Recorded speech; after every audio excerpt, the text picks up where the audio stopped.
Good morning.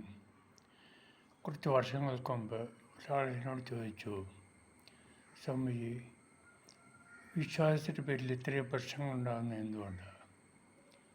ഓരോ മതവും പറയുന്നു തങ്ങളാണ് ശരിയെന്ന്. തങ്ങൾക്കൂടെ അല്ലാതെ വേറെ ഒരു വഴിയുമില്ല എന്നും അവർ പറയുന്നു. ആളെ കൂട്ടാനുള്ള ശ്രമത്തിനിടയിൽ സംഘർഷങ്ങളും അക്രമങ്ങളും ഉണ്ടാകുന്നു. അയാൾ തുടർന്ന് പറഞ്ഞു. മറുപടിയായി ഞാൻ പറഞ്ഞു, തങ്ങൾ പറഞ്ഞത് ശരിയാണ്. വിശ്വാസികൾ, അതായത് ബിലീവേഴ്സ് എന്ന് പറയുന്നവർ, ഒരു മതത്തിൻ്റെയും കൊടിക്കീഴെ നിന്നുകൊണ്ട് അക്രമങ്ങളും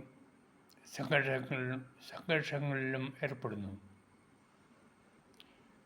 ഇവിടെ ഓർക്കേണ്ട ഒരു കാര്യമുണ്ട്. വിശ്വാസികൾ ആരാണെന്ന്. തത്വസംഹിതകൾക്കും സിദ്ധാന്തങ്ങൾക്കും അടിമകളായിരിക്കുന്നവരാണ് വിശ്വാസികൾ. അവർക്ക് ദൈവം ഒരു പുറംമൂടി മാത്രം, ഒരു പുറമേയുള്ള ആവരണം മാത്രം. തത്വങ്ങൾക്കും സിദ്ധാന്തങ്ങൾക്കും അടിമകളാണ് അവർ. എന്നാൽ ബോധ്യപ്പെട്ടവർ അല്ലെങ്കിൽ ബോധ്യമുള്ളവർ, ഫെയ്ത്ത്ഫുൾ, അവർ ദൈവത്തെ അനുഭവിച്ചവരാണ്. അവർ ഒരിക്കലും സംഘടനകളിലോ അക്രമങ്ങളിലോ ഏർപ്പെടില്ല. അവർ ശാന്തരായിരിക്കും.